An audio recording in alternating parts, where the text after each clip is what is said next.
Assalamualaikum warahmatullahi wabarakatuh. Selamat pagi semuanya. Terima kasih atas Pagi. kesempatan yang telah diberikan. Pada hari ini, kami akan mempresentasikan tugas kelompok kami mengenai pengembangan sistem absensi sekolah berbasis teknologi modern. Proyek ini kami beri nama dengan Here We Go. Eh, Nah, Di sebelum memasuki materi yang luar biasa, izinkan saya mengenalkan anggota kelompok kami yang terdiri dari Nizar Alif Ramadan, Ferry Dwi Wijaya Prabdita, dan yang terakhir Abdul Jabbar Fahmi. Kami mengangkat topik ini karena melihat masalah presensi manual yang sering hilang, rusak, dan pastinya memakan banyak waktu. Oleh karena itu, kami menawarkan solusi digital yang lebih efisien. Pergi ke sekolah memakai sepatu. Jangan cakep, lupa membawa buku. cakep. Mari simak presentasi kami satu persatu tentang sistem absensi Here We Go yang sangat jitu. Anjay, keren Hai. banget. Next slide. Boleh. Oke, kali ini latar belakangnya yaitu kita seperti yang dibilang oleh Mas Nija tadi, kita eh, menggali potensi dari beberapa absensi yang kurang menarik dan kurang relevan untuk zaman sekarang karena sudah serba digital. Jadi mungkin eh, aplikasi yang kita kembangkan ini bisa menjadi dorongan untuk absensi yang lebih menarik lagi. Eh, dan juga partisipasi siswa merupakan elemen penting dalam proses pembelajaran di sekolah karena itu penting juga. Dan sistem pencatatan presensi secara manual masih digunakan di banyak sekolahan. Mungkin khususnya dari sekolah-sekolah di kabupaten, khususnya yang biasanya yang negeri itu masih menggunakan presensi manual secara print kertas terus di absen satu-satu gitu kan kurang relevan juga. Namun metode ini sering mengalami beberapa kendala. Buku presensi manual rentan rusak, hilang, atau keterlambatan dalam rekapitulasi data. Proses pencatatan manual juga rawan kesalahan dan manipulasi data, sehingga data kehadiran siswa tidak selalu akurat. Situasi ini mengakibatkan banyak pihak seperti sekolah, guru, orang tua kesulitan memantau kehadiran siswa secara real time. Nah, dari uh, masalah-masalah yang timbul, kita memikirkan supaya bisa menjadi lebih baik dengan menggunakan teknologi yang kita kembangkan. Kita menggunakan teknologi modern seperti Internet of Things atau yang bisa disebut IoT dan RFID menawarkan solusi otomatis presensi.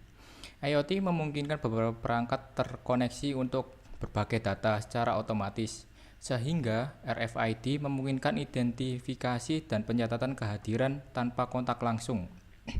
Beberapa penelitian menunjukkan bahwa penerapan IoT dan RFID dalam sistem absensi dapat meningkatkan efisiensi dan keakuratan pencatatan kehadiran. Ini yang kita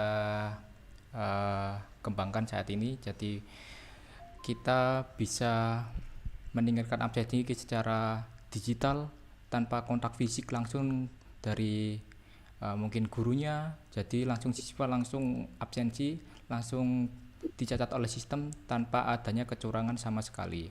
Oleh karena itu, diperlukan pengembangan aplikasi desktop presensi siswa yang mengintegrasikan teknologi IoT dan RFID agar proses absensi lebih cepat, akurat, dan mudah dipantau. Oke, next slide akan dipresentasikan oleh Mas Nijar. Please, dipersilakan. Baik, kita masuki ke tahap normalisasi. Normalisasi TPS yaitu proses mengorganisasi data dalam tabel-tabel untuk mengurangi pengurangan data atau bisa disebut dengan redundansi. Dan pastinya meningkatkan integritas data dengan memecah tabel besar menjadi tabel-tabel kecil yang saling berhubungan melalui foreign key. Sehingga datanya pasti lebih efisien, konsisten, dan menghindari anomali saat memasukkan, memperbarui, atau menghapus data. Ini dicapai melalui serangkaian tahap yang disebut dengan bentuk normal seperti 1NF, 2NF, dan 3NF. Tujuan normalisasi yaitu ada 4. Yang pertama, mengurangi redundansi data untuk mencegah duplikasi data yang tidak perlu, menghemat ruang penyimpanan. Kedua, meningkatkan integritas data, memastikan data akurat dan konsisten. Ketiga, menghindari anomali data, mencegah data saat insert ataupun penambahan, pembaharuan atau update, dan delete atau penghapusan data. Yang terakhir atau yang keempat yaitu mempermudah pengolahan data, membuat database lebih mudah dinavigasi dan pastinya lebih mudah dipelihara. Berikutnya saya akan menjelaskan database normalisasi unnormalized dari Here We Go. Baik. Apakah share screen-nya sudah kelihatan? Sudah, Mas. Oke, baik. Terima kasih atas konfirmasinya.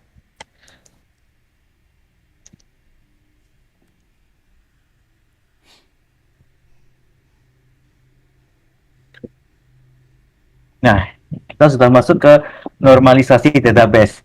Pada sistem presensi siswa berbasis RFID, ini dilakukan untuk mengurangi redundansi data, meningkatkan konsistensi, serta mempermudah pengelolaan data saat presensi. Kita masuk ke tahap WNF atau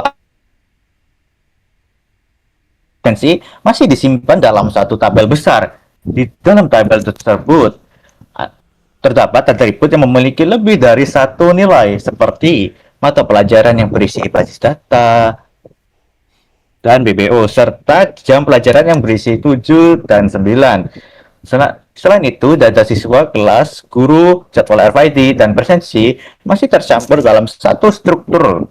Kondisi ini menyebabkan data sulit dikelola dan berpotensi menimbulkan anomali saat proses insert, update, maupun delete data. Berikutnya, kita masuk ke tahap 1NF atau First Normal Form.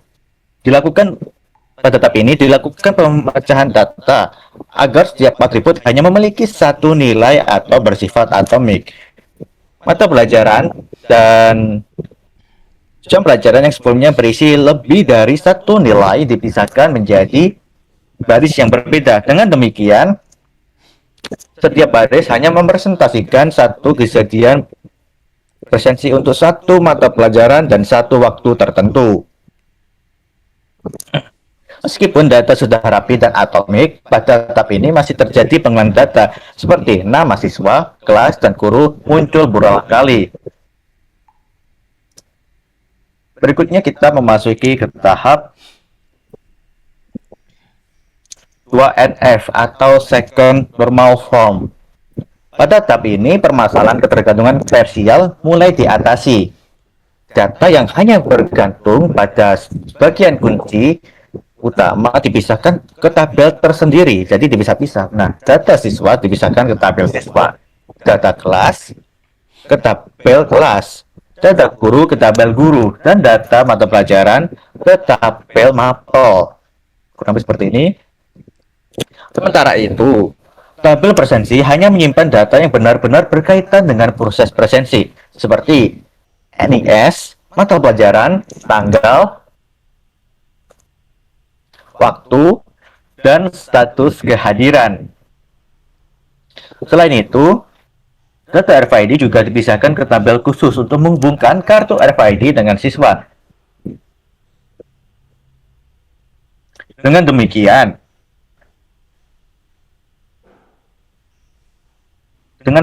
pastinya permisahan ini redundansi data akan berkurang dan struktur database menjadi lebih efisien.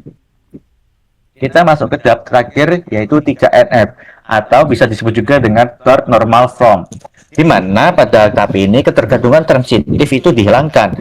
Data autentikasi guru dipisahkan ke dalam tabel akun sehingga informasi login tidak bercampur dengan data identitas guru. Jadwal pelajaran juga dipisahkan ke tabel jadwal mata pelajaran.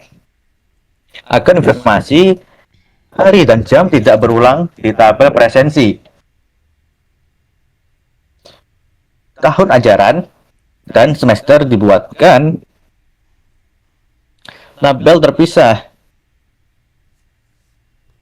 Dan ini kan kedua tabel itu hanya menyimpan relasinya saja. Selain itu, data hasil pemindaian RFID dipisahkan ke tabel presensi RFID untuk mencatat waktu scan secara spesifik dan tanpa mengganggu data presensi utama.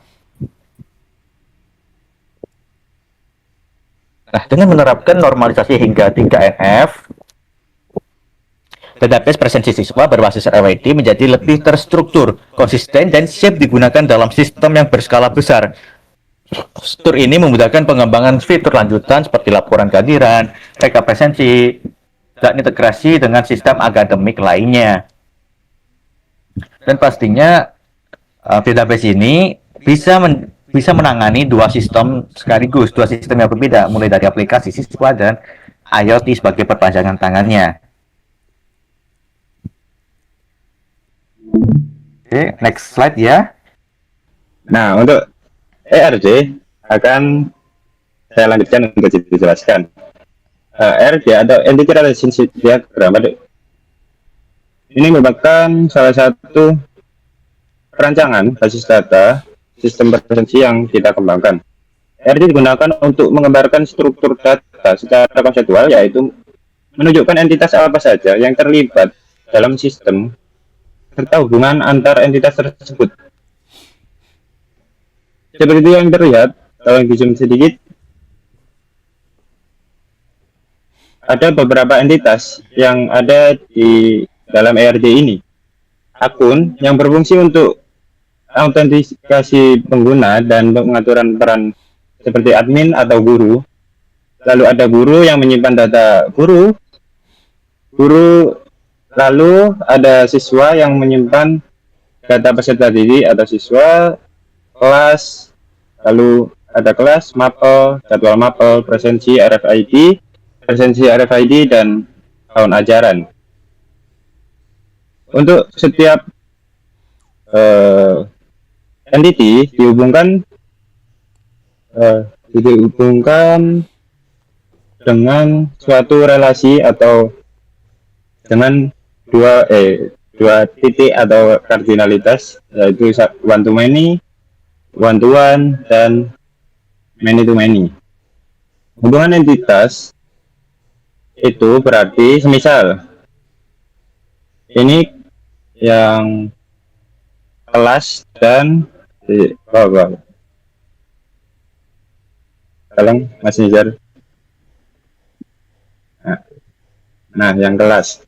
Nah, di kelas itu terlihat bahwa dia terhubung ke siswa dengan relasi memiliki dengan kardinalitas many to many, yang berarti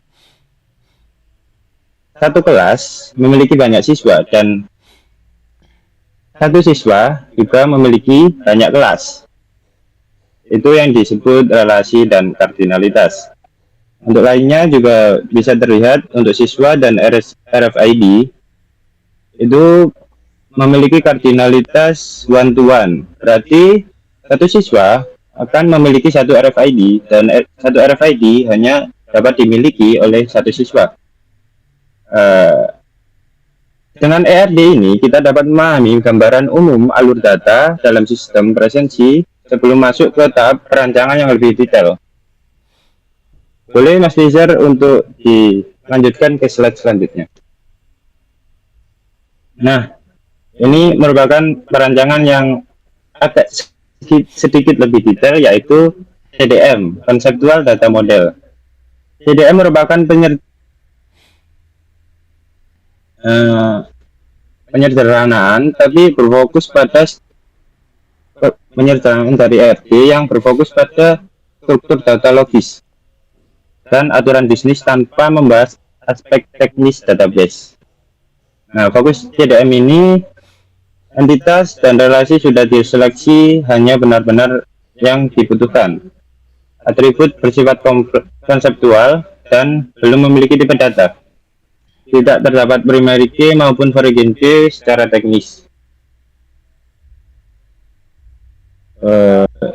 Di situ terlihat untuk kardinalitas yang sebelumnya itu di sini diwakili dengan simbol-simbol.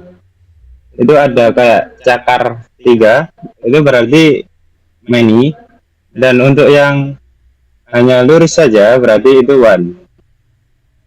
Seperti guru dan akun itu berarti one to one karena tidak ada cakar. Oke. Untuk guru dan jadwal mapel itu ada yang cakar yang berarti itu many, berarti hubungannya yaitu one to many. Lalu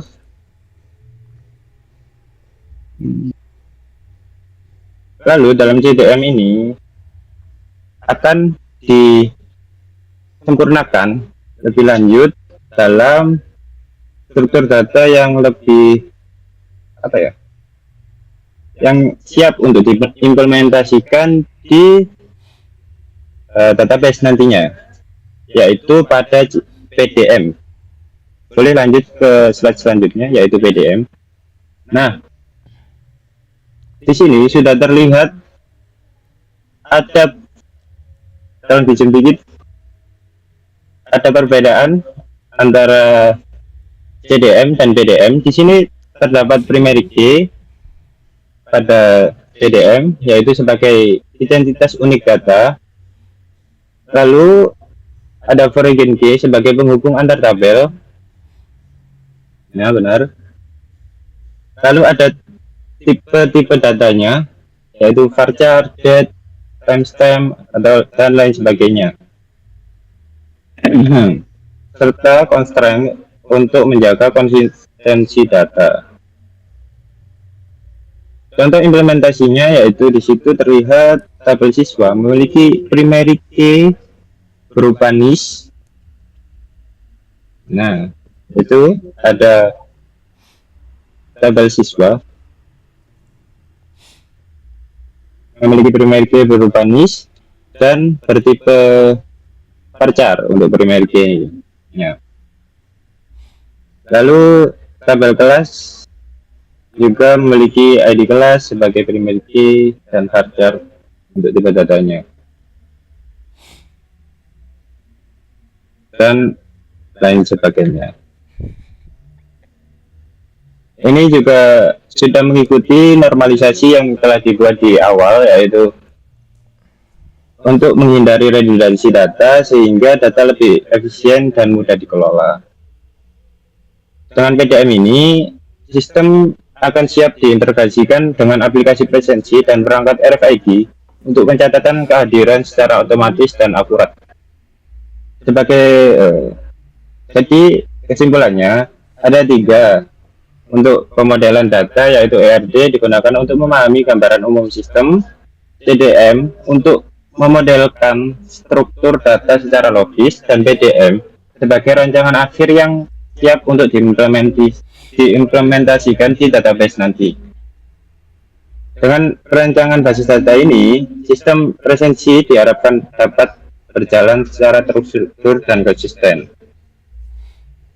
Baik, mungkin itu saja untuk pemodelan data. Lanjut ke slide selanjutnya. Boleh dilanjutkan.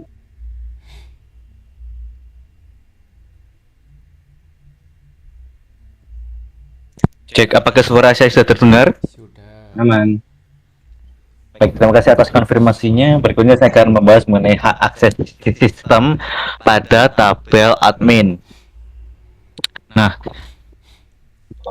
admin sendiri itu memiliki kontrol mutlak atau biasa disebut dengan CRUD atau create, read, update, dan delete terhadap hampir seluruh aspek sistem seperti yang kita lihat di sini. Intinya, belum itu dulu. Terus tugas admin itu mencakup apa saja sih? Ada 3 poin untuk tugas admin. Yang pertama yaitu mengelola seluruh akun pengguna, baik guru maupun siswa. Kedua, yang kedua yaitu mengatur data akademik seperti mata pelajaran, kelas, dan tahun ajaran. Yang terakhir yaitu hal teknis mendasar lah seperti mendaftarkan tag RFID siswa. Itu semua dilakukan oleh admin. Intinya, admin itu gate guardian atau penjaga gerbang yang memastikan semua data master tersedia dan valid. Itulah akses sistem untuk tabel admin. Berikutnya kita akan membahas mengenai akses sistem untuk tabel guru. Nah, berbeda dengan admin, pada tahap ini hak akses guru yang lebih spesifik dan pastinya lebih terbatas. Guru tidak bisa mengotak-ngatik sistem seperti yang dilakukan oleh admin. Ya, seperti menghapus ataupun mengubah template itu guru tidak bisa. Dan fokus utama guru itu untuk kegiatan belajar mengajar. Nah, seperti yang terlihat pada tabel ini, dia tidak bisa guru tidak bisa hampir keseluruhan tidak bisa create, update, delete. Berikutnya untuk akses yang hanya bisa dimiliki guru itu meliputi ada 3 seperti admin tadi, yaitu lakukan input presensi untuk kelas yang diajarnya. Setelah itu melihat data murid di kelasnya dan jadwal mata pelajaran, itu yang kedua. Nah, ini seperti yang dilihat ada print hampir keseluruhan dicetak. Terus yang terakhir atau yang ketiga yaitu mencetak laporan kehadiran siswa dalam bentuk PDF. Nah, ini dia. Nah, terus pembagian hak akses ini dibuat pastinya agar data tetap aman dan guru tetap fokus pada manajemen kelas tanpa mengganggu pengaturan sistem yang rumit. Kurang lebih seperti itu. Lanjut ke next slide. Oke, terima kasih Mas Diar atas penjelasannya hak akses. Sekarang saya akan menjelaskan tentang query. Di query ada beberapa tipe. Tipe yang pertama adalah DTL, Data Definition Language, yaitu perintah SQL untuk mendefinisikan atau mengubah struktur objek database seperti tabel, indeks, atau skemanya, bukan datanya. Perintah utamanya meliputi create atau membuat, alter atau mengubah struktur, drop atau biasa disebut menghapus objeknya, dan transcade atau mengosongkan isi tabelnya. Perintah ini bersifat langsung dan permanen pada struktur database. Contoh perintah DTL yang paling utama dan mendasar yaitu create, membuat objek database baru seperti tabel, database, view, ataupun index. Contoh query-nya yaitu create tabel misalnya pelanggan. Di pelanggan ada ID, ada INT, ada nama, dan tipe datanya adalah varchar 100.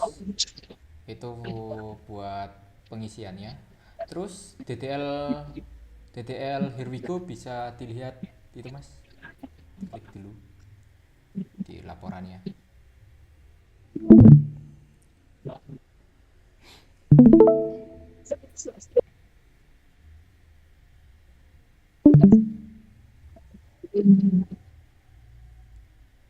Nah, ya pada aplikasi kami data division language-nya yaitu yang pertama adalah tabel akun, bisa dilihat query-nya di situ.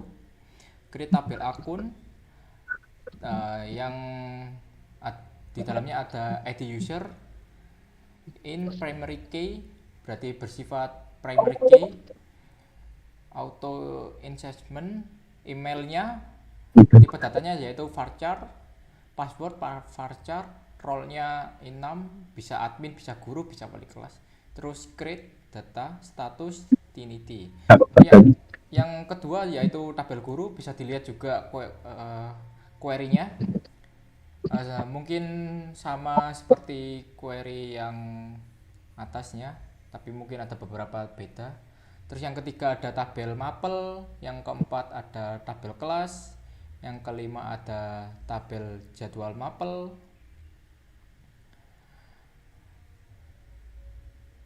Terus ada tabel siswa, tabel tahun ajaran, tabel presensi, tabel RFID, dan tabel presensi RFID. Mungkin bisa teman-teman lihat tadi query-query-nya dan juga tipe-tipe datanya. Mana yang primary key, mana yang foreign key. Itu adalah query yang aplikasi kami terapkan. Oke Mas, lanjut ke slide selanjutnya.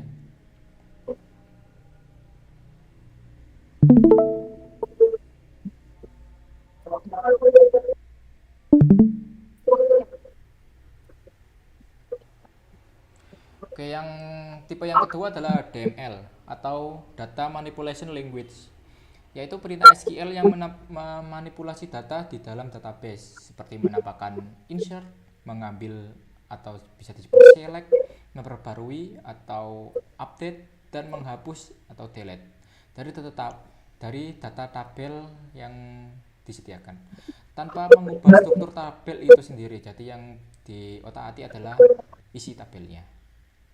Perintah DML utama yang paling mendasar adalah insert, yaitu menambahkan baris atau data baru ke dalam tabel. Oke, bisa dilihat di laporannya Mas, DML dari aplikasi kita.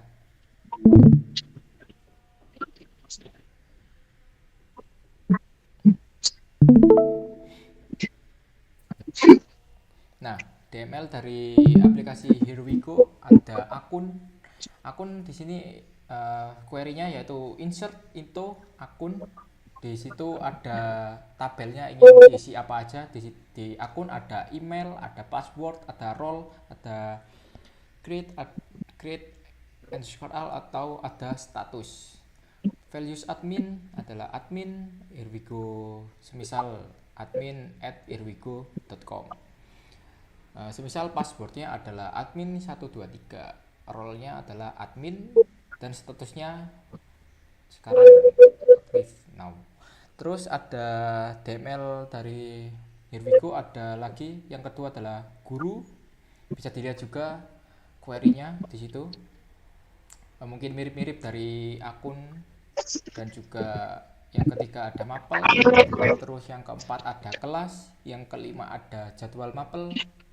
Bisa digeser ke bawah Mas. Yang keenam ada siswa, yang ketujuh tahun ajaran, geser Mas. Yang ke-9 RFID, geser Mas. Mas, geser Mas.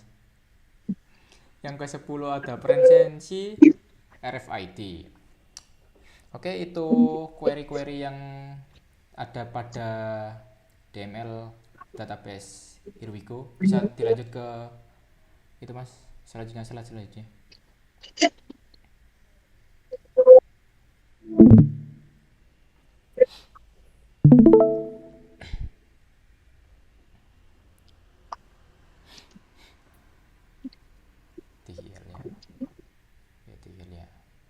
Lanjut slide selanjutnya Mas.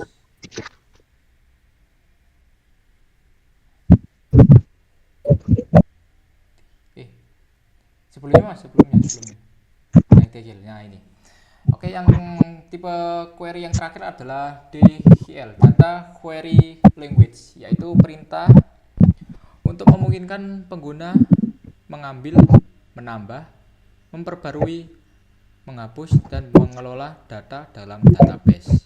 Query SQL bertindak sebagai instruksi untuk komputer agar melakukan tugas-tugas pada data struktur yang tersimpan dalam tabel-tabel yang disediakan. Contoh query SQL-nya yaitu select, terus ada tanda bintang, from user. Perintah ini akan menambah menampilkan semua data dari tabel bernama user.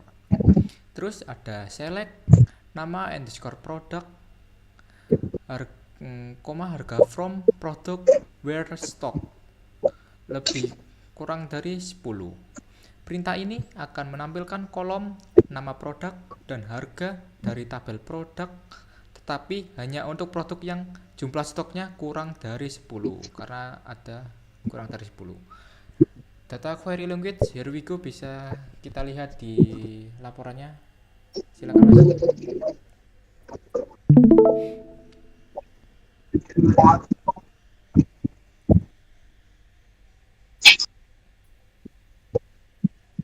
Nah, ini data query language aplikasi kami. Yang pertama adalah untuk melihat semua siswa plus kelas. Query-nya yaitu select s.nis, siswa nama underscore siswa kelas nama underscore kelas the from siswa join kelas, kelasnya privat on, siswa ID kelas sama dengan kelas ID underscore kelas. Yang kedua, bisa melihat guru plus akun. Query-nya bisa teman-teman lihat di situ. Mungkin mirip-mirip kayak yang nomor 1, siswa plus kelas. Yang ketiga ada lihat jadwal lengkap guru plus mapel plus kelas. Bisa dilihat di sini. Kayak seperti misal select jam dan ID jadwalnya, terus guru namanya guru, nama gurunya, terus nama mapel kelas, nama kelasnya apa, dan sebagainya.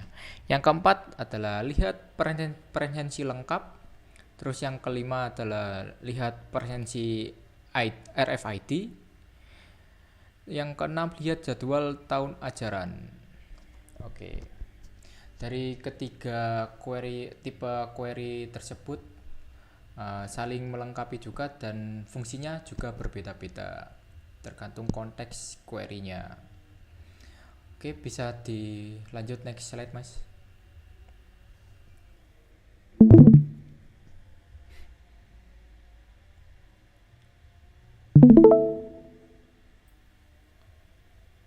Next slide.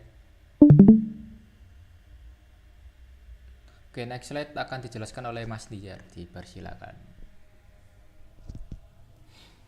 Oke, cek. Oke, terima kasih Saudara Jabar atas waktu yang telah diberikan. Berikutnya saya akan jelaskan mengenai transaction. Nah,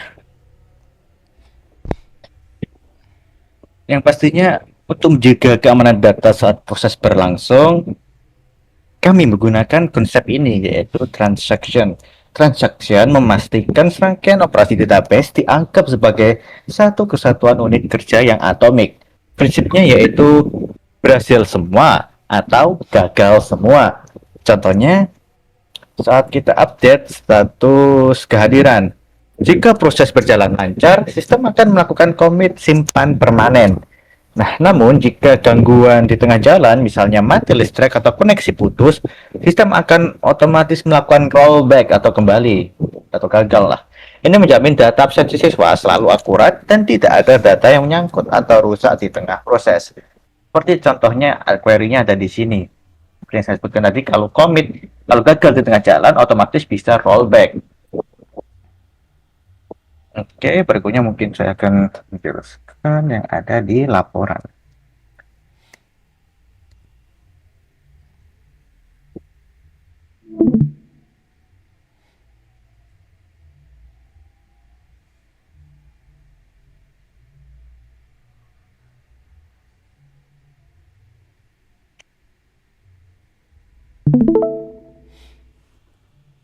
Oke, apakah share screen saya sudah kelihatan? Sudah, Mas.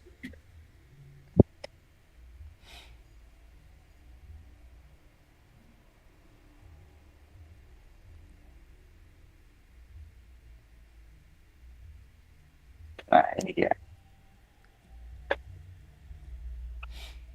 Nah, pada transaksi absensi mahasiswa, sistem menggunakan mekanisme transaksi database untuk memastikan data presensi tersimpan secara konsisten. Nah, proses ini dimulai dengan menyimpan data ke dalam tabel presensi yang mencatat pastinya ada NIS siswa, jadwal mata pelajaran, tanggal waktu kehadiran, serta status kehadiran. Setelah data presensi berhasil disimpan, sistem kemudian menyimpan data pembedaan kartu RFID ke tabel presensi RFID yang mencatat ID presensi, ID kartu, RFID, dan waktu pemindaian. Nah, kedua proses ini dijalankan dalam satu transaksi. Jika salah satu proses gagal, maka seluruh perubahan data dibatalkan menggunakan rollback, sehingga tidak terjadi data presensi tanpa data scan RFID ataupun sebaliknya. Berikutnya yaitu ada status kehadiran. Nah, pada transaksi pembaruan ini, sistem melakukan perubahan data pada tabel presensi. Status kehadiran siswa diperbarui menjadi hadir dan waktu presensi disesuaikan dengan waktu terbaru. Transaksi ini juga dijalankan secara atomik, sehingga apabila proses pembaruan gagal di tengah jalan, proses data tidak akan disimpan dan database akan kembali ke kondisi sebelumnya atau rollback. Berikutnya yaitu yang ketiga, yaitu transaksi input siswa, data siswa, dan RFID. Nah, sistem terlebih dahulu menyimpan data siswa baru ke dalam tabel siswa yang mencakup NIS, nama siswa, kelas, alamat, status, dan waktu pembuatan data. Setelah siswa berhasil menyimpan, sistem ini melanjutkan dengan penyimpanan data kartu RFID yang akan digunakan oleh siswa terhadap tabel RFID. Kedua proses ini dijalankan dalam satu transaksi agar tidak terjadi kondisi di mana tercatat tanpa kartu RFID atau sebaliknya. Nah, jika gagal ini juga akan masuk ke rollback lagi atau dibatalkan secara otomatis. Kurang lebih seperti ini untuk query-nya. Berikutnya yaitu transaksi penjadwalan mata pelajaran. Sistem menyimpan data siswa pembelajaran ke dalam tabel jadwal mapel. Data yang disimpan kemudian meliputi kelas, mata pelajaran, guru, pengampu, hari pelaksanaan, dan jam mulai dan jam selesai. Transaksi ini memastikan bahwa data jadwal disimpan secara utuh dan valid. Dengan demikian, mohon maaf. Dengan yang valid. Nah, terus apabila nih terjadi suatu kegagalan, pastinya proses penyimpanan dan transaksi yang terjadi akan dibatalkan sehingga tidak ada jadwal setengah jadi yang tersimpan di database. Kita kembali lagi ke rollback tadi. Nah, terus secara keseluruhan penggunaan mekanisme begin, commit, and rollback pada setiap transaksi bertujuan untuk menjaga konsep agile, khususnya atomasitas dan konsistensi data. Dengan demikian, sistem presensi berbasis RFID menjadi lebih aman, andal, dan terhindar dari inkonsistensi data akibat kegagalan proses di tengah transaksi.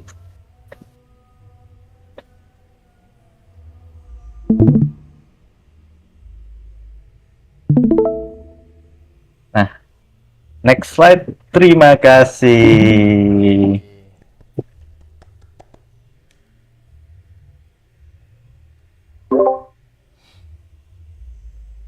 Demikianlah presensi mengenai sistem database absensi. Here we go.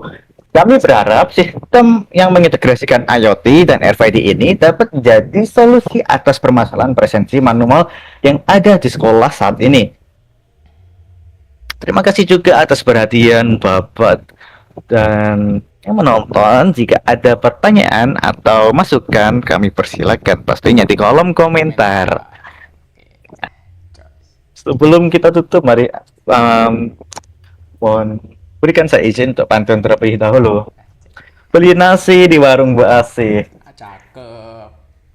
Cukup sekian dan terima kasih. Kita ada dan terima kasih atas waktunya. Saya! Yeay. 叫叫叫！